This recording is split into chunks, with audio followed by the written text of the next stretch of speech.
Hello everyone, welcome to club e commerce channel.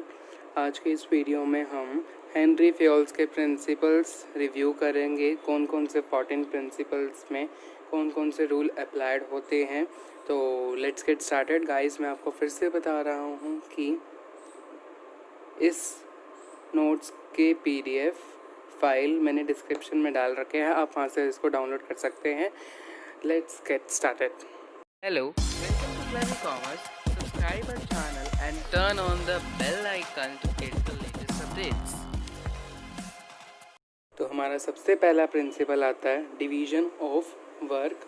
Division of work में क्या होता है, the whole work must be divided into smaller task और unit and given to the persons who have best ability to do that. इसमें क्या होता है कि जो भी ऑर्गेनाइजेशनल गोल है उसको अचीव करने के लिए हम एक इंडिविजुअल को वर्क करने के लिए नहीं देंगे, बल्कि जितने भी पर्सन्स हैं जिनके अंदर बेस्ट एबिलिटी है उस वर्क को करने की, हम उनको काम देंगे कि ताकि हमारा गोल का अचीवमेंट जल्दी हो, अच्छा हो, मतलब सबसे अच्छा हो और अट्रैक्टिव हो। अट्रैक्टिव इन द सेंस कि मतलब वो अपना बेस्ट कंट्रीब्यूशन दे उस गोल को अचीव करने में। अब इसके आते हैं हमारे पास पॉजिटिव इफ़ेक्ट्स क्या हैं। अगर ये प्रिंसिपल एक ऑर्गेनाइजेशन में लग रहा है तो इसके पॉजिटिव इफ़ेक्ट्स क्या हैं। स्पेशलाइजेशन होती है कि जैसे हमने पीछे पढ़ा था ना कोऑर्डिनेशन में, कि स्पेशलाइजेशन का क्या मतलब होता है कि ऑर्गेनाइजेशन गोल को अचीव करने के लिए हमें हाई स्पेशलिस्ट की ज़रूरत होती है। हाई स्पेशलिस्ट मतलब कि जिनके पास उनकी उस काम को करने की बेस्ट एबिलिटी है, बेस्ट स्पेशल टेक्निक्स हैं उनको करने के लिए। इसलिए स्पेशलाइजेशन होता है कि कि स्पेशलाइज्ड प्रोडक्ट्स होंगे। इम्प्रूव एफिशिएंसी का मैंने आपको मतलब बताया था कि doing the task with utilisation of full resources. कि अगर उनको पता है, अगर उनके पास बेस्ट एबिलिटी है तो इसका मतलब उन्होंने कहीं और काम कर रखा है, उसको उस चीज़ की टेक्निक पता है। उस चीज़ की टेक्निक पता होने से ये फ़ायदा होगा कि वो रिसोर्सेज को अच्छी तरह यूटिलाइज़ करेगा। नेगेटिव इफेक्ट से कॉन्सिक्वेंसेस का मतलब यहाँ पे क्या आ जाता है कि अगर ये ऑर्गेनाइजेशन में नहीं है, अगर इसकी एब्सेंस है तो हमारे पास कौन कौन से इफ़ेक्ट्स पड़ेंगे। सबसे पहला है लैक ऑफ एफिशिएंसी और दूसरा है chances of duplication of work. Guys मैं आपको ये पॉजिटिव इफ़ेक्ट्स और कॉन्सिक्वेंसेस इसलिए बता रहा हूँ क्योंकि ये 1 मार्क्स में या 2 मार्क्स में आपसे पूछ सकते हैं कि डिवीजन ऑफ वर्क के पॉजिटिव इफ़ेक्ट्स क्या हैं या उसके कॉन्सिक्वेंसेस क्या हैं, या किसी भी प्रिंसिपल के पॉजिटिव इफ़ेक्ट्स या कॉन्सिक्वेंसेस क्या हैं। तो ये आप इसको डिफ्रेंशिएट मत करना, ये मैंने ऐसे ही समझाया कि ताकि आपको अच्छी तरह समझ में आ जाए। उसके बाद आता है हमारे पास रिस्पॉन्सिबिलिटी एंड अथॉरिटी। अथॉरिटी का मतलब क्या होता है, means power to take decision, कि उसके पास पावर है कि वो डिसीजन ले सकता है। और responsibility means obligation to complete the assigned work. Responsibility है, फॉर एग्जांपल अगर तुम्हें कोई भी, अगर डेली लाइफ से, अगर आपके ही डेली लाइफ से अगर मैं एग्जांपल लूँ कि अगर आपकी मदर आपको कुछ काम बोलती है करने के लिए तो आप उसको एक बेस्ट एबिलिटी के थ्रू ही करोगे। अगर आपकी मदर ने आपको बोला है कि जाओ बाहर जाओ और मतलब किराना के स्टोर से आप सामान लेके आओ, तो वो आपकी रिस्पॉन्सिबिलिटी बन जाती है कि आप उस काम को कितने टाइम में या कब तक करोगे। वो आपका ऑब्लिगेशन बन जाता है to complete the job assigned at the time. उसके बाद आता है कि इन दोनों के बीच में ना, अथॉरिटी और रिस्पॉन्सिबिलिटी के बीच में बैलेंस होना चाहिए। जब तक बैलेंस नहीं होगा तब तक हमारा गोल अचीवमेंट नहीं होगा। फॉर एग्ज़ाम्पल यहाँ पे आपके 2 केसेस बनते हैं। 2 केसेस, सबसे पहला केस कौन सा होता है कि अगर आपकी रिस्पॉन्सिबिलिटी कम है एंड अथॉरिटी ज़्यादा है, उससे क्या होगा कि वो नेगेटिव रिजल्ट्स लेके आएगा। सेकंड हमारे पास केस आ जाता है कि उसके पास हाई रिस्पॉन्सिबिलिटी की पावर्स तो हैं लेकिन अथॉरिटी कम है, मतलब पावर टू टेक डिसीजन कम है। तो क्या होगा, not allow the workers to complete his job on time. कि वो रिस्पॉन्सिबिलिटी तो वो तो अपनी कर देगा, लेकिन उसके पास जो टाइम है ना, वो उस टाइम पे नहीं कंप्लीट कर पाएगा। जब तक उसके पास मतलब उसके ऊपर मतलब सर पे खड़े होकर अगर काम नहीं होगा या उनको अगर मतलब कोई ऑर्डर्स नहीं दिए जाएंगे तो वो उस चीज़ को काम को नहीं कर पाएगा। इससे के भी आगे को पॉजिटिव इफ़ेक्ट्स एंड कॉन्सिक्वेंसेस भी आते हैं। सबसे पहला इसका है कि no misuse of authority, कि कोई भी इसका मिस यूज़ नहीं कर सकता अथॉरिटी का। कितना ही है, टॉप लेवल के पास अगर है तो है, उसके पास ना उसका कोई मिस यूज़ हो सकता है। उसके बाद है कि helps in meeting responsibilities on the time without any delay.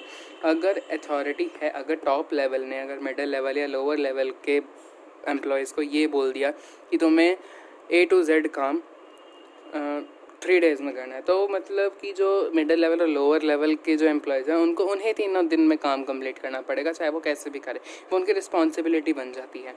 उसकी वजह से कॉन्सिक्वेंस अगर इसकी एब्सेंस होती है तो कि डिले इन वर्क, सबसे पहला बड़ा यही है कि डिले होगा वर्क में, और ओवर बर्डन विद वर्क। अगर फॉर एग्जांपल किसी का अगर ऊपर कोई मतलब ऑर्डर्स नहीं है कि तुम्हें कितने दिन में काम करना है, हम भी मतलब सारे वो हो जाते हैं, फ्रीली घूमते रहते हैं, चलना कोई बात नहीं, कितने भी दिन में हम उसको वर्क कंप्लीट करके दे सकते हैं।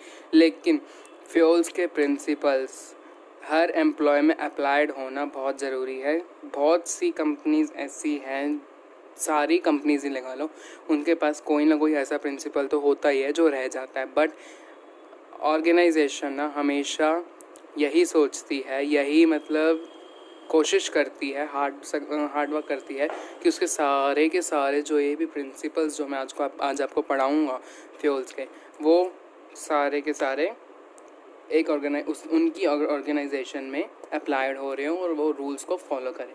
थर्ड आता है हमारा, चलिए थर्ड पे आते हैं हम। थर्ड आता है हमारा डिसिप्लिन। डिसिप्लिन क्या होता है? Refers to follow code of conduct, rules, regulation, good superior at all levels. सबसे पहले आता है इसका कि पॉजिटिव इफेक्ट्स कौन से। पॉजिटिव इफेक्ट्स यही है कि सिस्टमैटिक वर्किंग इन द और डिसिप्लिन, आपको ही पता है, आपके स्कूल में भी लगता है, आपकी क्लासेस में भी लगता है, हर जगह लगता है डिसिप्लिन तो। और इम्प्रूव्स एफिशिएंसी। इसका आता है हमारे पास कि delay in work and wastage of resources in the absence of discipline. जब तक डिसिप्लिन से काम नहीं होगा, जब तक रूल्स और रेगुलेशंस को फॉलो नहीं करेगा कोई भी एम्प्लॉय, तब तक वो उस चीज़ का गलत फ़ायदा उठाता रहेगा और काम में भी डिले होगा और रिसोर्सेज भी उसको नहीं मिल पाएंगे। उसके बाद नेक्स्ट आता है हमारे पास यूनिटी ऑफ कमांड, कि one boss should give the orders, कि कमांड का मतलब क्या होता है? कमांड मिलना। तो जितना, अगर फॉर एग्जांपल ए है ना, वो बॉस है, ठीक है, बॉस है, BCD उसके क्या हो गए? यहाँ पे एम्प्लॉइज। सेम केस इसमें यही है कि बस यहाँ पे एक और बॉस ऐड हो रहा है, A डैश बॉस। ओके, तो ये देखते हैं हम, अगर A से BCD को ऑर्डर्स मिलेंगे या कमांड मिलेंगी तो वो उसका फ्लो ढंग से होगा। लेकिन अगर 2 बॉस दे रहे हैं, देखो सबकी सोच अपनी अलग अलग होती है। फॉर एग्जांपल अगर A ने बोला कि मुझे ये वक्त 3 दिन में चाहिए, और A मतलब कि जो दूसरा बॉस है A डैश, उसने बोला कि नहीं यार मेरे लिए तो ये वाला काम 2 दिन में हो जाना चाहिए, तो वो किसकी माने? या 4 दिन में हो जाना चाहिए, तो वो किसकी माने? तो इसलिए क्या हो सकती है, मतलब कन्फ्लिक्ट्स होने लग जाते हैं, कंट्रीब्यूशन, मतलब कि इसमें बीच में ना कन्फ्यूजन्स क्रिएट्स होने लग जाती है। इसके बाद आता है हमारे पास इसके पॉजिटिव एंड भाई कॉन्सिक्वेंसेस आ जाती हैं। सबसे पहला आता है हमारे पास इसमें नो कन्फ्यूजन, कि अगर है पॉजिटिव, अगर ये उसमें कम ऑर्गेनाइजेशन में एम्प्लॉय हो रहा है तो कन्फ्यूजन्स नहीं होगी। ईगो क्लैशेस का मतलब यहाँ पे आता है कन्फ्लिक्ट्स भी यहाँ पे आप यहाँ लिख सकते हो, कन्फ्लिक्ट्स मतलब लड़ाई ना होना। उसके बाद आता है हमारे पास, अगर ये एब्सेंस है तो इसका क्या होगा? कन्फ्यूजन होगी एम्प्लॉयज़ के माइंड में कि किसकी बात माने और किसकी बात नहीं माने। और भाई ईगो क्लैशेस की जगह आप यहाँ पे, मुझे तो लगता है आप कन्फ्लिक्ट्स ही लिखना, it will be better word in business studies. उसके बाद आता है हमारे पास unity of direction. Unity of direction का क्या होता है? 1 यूनिट मीन्स 1 प्लान, की जितने भी ऑर्गेनाइजेशनल गोल को अचीव करने में मदद करें, जितने भी एम्प्लॉयज़ हैं ऑर्गेनाइजेशन के, उनको एक ही प्लान रखना चाहिए कि हम सारे एक ही यूनिट है, सबको अब अपनी अलग अलग नहीं सोचनी चाहिए। Efforts of all members and employ of organisation must be directed towards 1 direction, कि जितने भी एफर्ट्स हैं मेंबर्स या एम्प्लॉयज़ के ऑर्गेनाइजेशन के, वो सारे क्या होंगे? एक ही अचीवमेंट करेंगे गोल की। तो इसलिए उनको अलग अलग नहीं सोचना चाहिए, सीधा उनको एक ही ऑर्गेनाइजेशनल अचीवमेंट में काम करना चाहिए। उसके बाद आता है हमारे पास पॉजिटिव इफेक्ट्स कौन से होते हैं। इसका अचीवमेंट ऑफ ऑर्गेनाइजेशनल गोल होता है, efforts get unified towards 1 direction only. ये दोनों तो आपके मीनिंग से निकल रहे हैं। कॉन्सिक्वेंसेस में क्या होता है? लैक ऑफ कोऑर्डिनेशन नहीं रहता। उसके बाद wastage of resources and efforts, कि जितना अगर फॉर एग्जांपल नहीं, अगर डायरेक्शन में नहीं, अगर अचीवमेंट अगर वो अलग अलग मानते हैं तो उनको क्या लगता होगा कि रिसोर्सेज की हमेशा वेस्टेज होती है। ये तो आप ध्यान ही रखना, अगर कोई भी प्रिंसिपल अप्लाइड नहीं होता ना, तो बहुत सारे प्रिंसिपल ऐसे होते हैं जिसमें रिसोर्सेज की मतलब वेस्टेज होती है और लैक ऑफ कोऑर्डिनेशन तो होता ही होता है। उसके बाद आता है हमारे पास रेमोनरेशन का यहाँ पे मतलब क्या होता है? बोनस, गिफ्ट्स या सैलरी। बोनस, गिफ्ट या salary. Organisation must be paid fairly to give them maximum satisfaction, कि जितनी भी ऑर्गेनाइजेशन है वो एम्प्लॉय के, अब देखो अगर आपने देखा होगा टॉप लेवल की ज़्यादा सैलरी होती है, मिडल की कम होती है, लोअर की और ज़्यादा कम हो जाती है। अब फॉर एग्जांपल अगर हम बैंक में जाते हैं, क्लर्क की कम होगी, उससे अप जो पोस्ट पे बैठा है उसकी ज़्यादा होगी, मैनेजर की ज़्यादा होगी और प्रोबेशनरी ऑफिसर की कम होगी। तो ये क्या होता है, इसलिए मतलब वो उनकी, ये नहीं कि उनकी मतलब कि हाई पोस्ट है तो उनकी स्किल से, उनकी क्रिएटिविटी को देख के तो पोस्ट मिलती है ना। तो एक किस्म से यही लगा लो, पोस्ट से मतलब आपकी सैलरी बढ़ेगी तो पोस्ट से बढ़ेगी। तो पोस्ट का मतलब क्या होता है, यहाँ पे क्या देखी जाती है अगर किसी भी ऑर्गेनाइजेशन में जाते हो, यही देखी जाती है, स्किल्स देखी जाती है, आपकी क्रिएटिविटी, आपकी बेस्ट एबिलिटी देखी जाती है, जहाँ पे आप ऑर्गेनाइजेशन अचीव करने में आप कितनी अपनी एबिलिटी लगाते हो। उसके बाद आता है हमारे पास मोटिवेशन। पॉजिटिव इफेक्ट्स क्या है, सबसे पहले इसका मोटिवेशन, मोटिवेट करता है। दूसरा है कि डिवोशन ऑफ एम्प्लॉयज़, मतलब कि यहाँ पे जितने भी एम्प्लॉयज़ की स्किल्स या एबिलिटी है वो इम्प्रूव होने लग जाती है। कॉन्सिक्वेंसेस यहाँ पे क्या आता है, increase in turn over of employees. Consequences क्या होता है, इन टर्न ओवर की मतलब यही लगा लो डिससेटिस्फैक्शन होती है, और मतलब एम्प्लॉयज़ को मतलब अगर सैलरी नहीं मिलेंगे वो क्या करेंगे, ज़्यादा से ज़्यादा वो अपनी जॉब छोड़ देंगे। उनको पता है कि जब हमारी बेस्ट एबिलिटी के थ्रू हमें कोई भी काम मिल ही नहीं रहा तो वो छोड़ देंगे उसको। नेक्स्ट आता है हमारे पास subordination of individual interest to general interest. Subordination of, मैंने आपको बता ही दिया था कि इसमें इंडिविजुअल इंटरेस्ट से हमें जर्नल पे पहुंचना चाहिए, हमें अकेले बंदे को नहीं मानना चाहिए। ऑर्गेनाइजेशनल अगर अचीव होता है तो एक बंदे का हाथ नहीं होता, पूरी ऑर्गेनाइजेशन में जो काम कर रहा है उस सबका काम होता है। पॉजिटिव इफेक्ट्स आ जाते हैं, achievement of organisation goal and coordination. उसमें कॉन्सिक्वेंसेस आ जाते हैं, no achievement of organisation goal and employ suffer in long run. Centralisation and decentralisation. Centralisation का मतलब यहाँ पे क्या होता है, centralisation refers to concentration of power at high level only, कि जितने भी मतलब पावर है ना, जो भी डिसीजंस वो लेंगे वो सिंपल हायर लेवल के पास होगी सेंट्रलाइजेशन में। डिसेंट्रलाइजेशन का मतलब क्या होता है, decentralisation refers to the every distribution of powers and authority at every level of management. इसमें सिर्फ हाई लेवल के पास नहीं होती, सारे लेवल के बंदों के पास होती है। Company must not be completely centralised और complete decentralised, but there must be combination of both depending on the nature and size of organisation. हम इसमें आप बैलेंस नहीं लेके चलोगे, या पूरा सेंट्रलाइज या पूरा डिसेंट्रलाइज नहीं करोगे, इसमें क्या होगा, वो नेचर डिपेंड करता है या साइज ऑफ ऑर्गेनाइजेशन में डिपेंड करता है कि कॉम्बिनेशन कितना लेना है।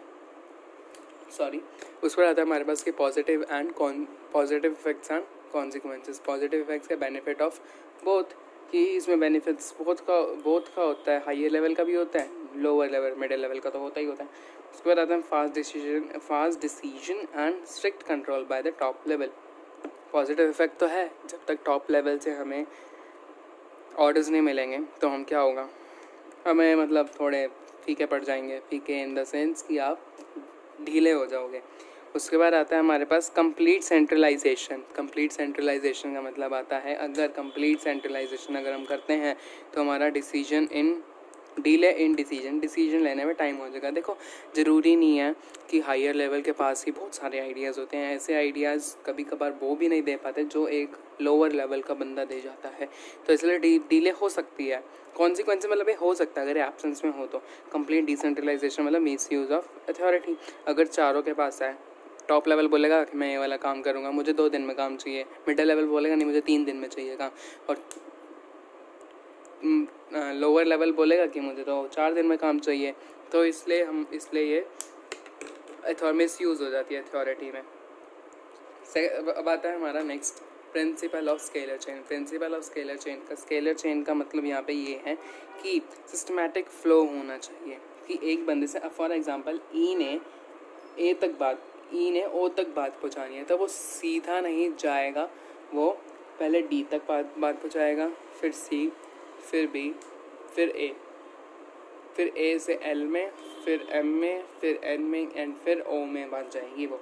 फॉर एग्जांपल ई है टॉप लेवल का और ए है लोअर लेवल का, तो इसके बंदे जितने भी मिडिल वाले आएंगे तो वो भी आएंगे। फॉर एग्जांपल कभी कभार क्या होता है, ऑर्गेनाइजेशन को बहुत जल्दी होती है अपने बात पहुँचाने की, तो वो गैंग प्लैंक नाम का प्रोसेस या वर्ड यूज़ करेगा, उसको हम क्या बोलते हैं, गैंग प्लैंक। वो उसके ही थ्रू सी से मतलब एम ए या ई को अगर किसी से भी बात करनी है तो वो उससे कर सकता है।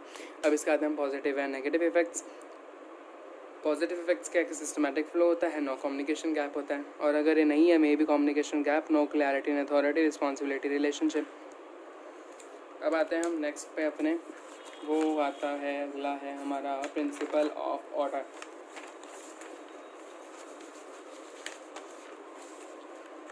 Principle of order.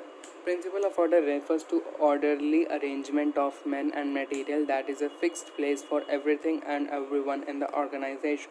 There must be a fixed place to keep everything in right place. Order का यहाँ पे मतलब order देना नहीं है या command देना नहीं है, यहाँ पे order का मतलब ये है कि हमें जो भी सामान के लिए मैन या मटेरियल के जितने भी रिसोर्सेज हैं हमारे ऑर्गेनाइजेशन गोल को अचीव करने के लिए, वो अपने फिक्स प्लेस पे रखे होने चाहिए कि ताकि टाइम और एनर्जी वगैरह वेस्ट ना हो। उसके बाद no wastage of time, smooth working होती है। उसके बाद अगर कॉन्सिक्वेंसेज है तो wastage of time and energy, not able to contact the people at the right time. अगर फॉर एग्जांपल मैनेजर है, मैनेजर का कैबिन है फर्स्ट फ्लोर पे और अगर वो थर्ड फ्लोर पे घूम रहा है, अगर फॉर एग्जांपल उसका ना हो कैबिन, तो वो तो घूमता रहेगा, तो मैनेजर्स को प्रॉब्लम हो जाती है। अब कई बार स्कूल्स में भी इस चीज़ की बहुत सारी प्रॉब्लम होती है। फॉर एग्जांपल अगर आपने अगर एक टीचर है, अगर एक टीचर को अगर आपको ढूंढना है, आपको नहीं पता कि वो कौन से फ्लोर पे मिलेंगे और आप किसी भी को नहीं कर पता, तो आप घूमते रहोगे, आपका टाइम वेस्टेज होगा ना, तो आप सही टाइम पे उससे कांटेक्ट नहीं कर पाओगे। तो इसलिए वही बात ऑर्गेनाइजेशन में भी हो जाती है। इस पर आता है हमारे पास principle of equity. Means no discrimination on equity of religion, language, caste, belief and nationality. सबको इक्वली मानना है। उसके बाद आप इसके पॉजिटिव इफेक्ट्स देख लेना। Stability of tenure of personal refers to the job security देना एम्प्लॉयज़ को जॉब सिक्योरिटी दोगे तभी तुम्हारा मतलब सेटिस्फैक्शन उनको रहेगी, जिससे वो काम भी ढंग से कर पाएंगे। लास्ट के हमारे पास दो आते हैं इनिशिएटिव मैंने आपको उस दिन बता दिए थे। इनिशिएटिव का मतलब यहाँ पे ये है कि उनकी बात को मानना, उनकी सजेशंस लेना। refers to the taking the first step with the self motivation. Positive effects are the develop feeling of belongingness, achievement of target, and consequences are the cannot work for their best ability and demotivation हो जाते हैं वो। aspirate the crops का मतलब यहाँ पे है कि मीन्स टीम स्पिरिट होगी।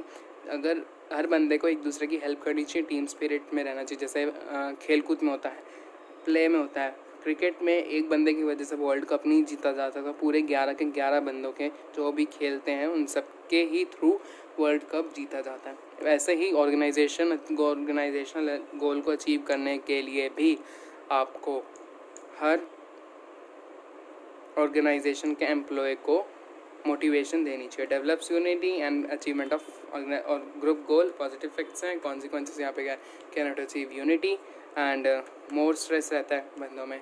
Thank you. आज के लिए हमने फ्यूल्स के सारे प्रिंसिपल्स पढ़ लिए हैं। तो गाइस प्लीज़ मैं आपको अगेन बोल रहा हूँ कि आप नोट्स की PDF डिस्क्रिप्शन में जाके डाउनलोड कर लेना। अगर कोई भी आपको क्वेरी है तो आप वहाँ मुझे DM कर सकते हो इंस्टाग्राम पे। Please subscribe my channel, follow me on Instagram. Thank you so much.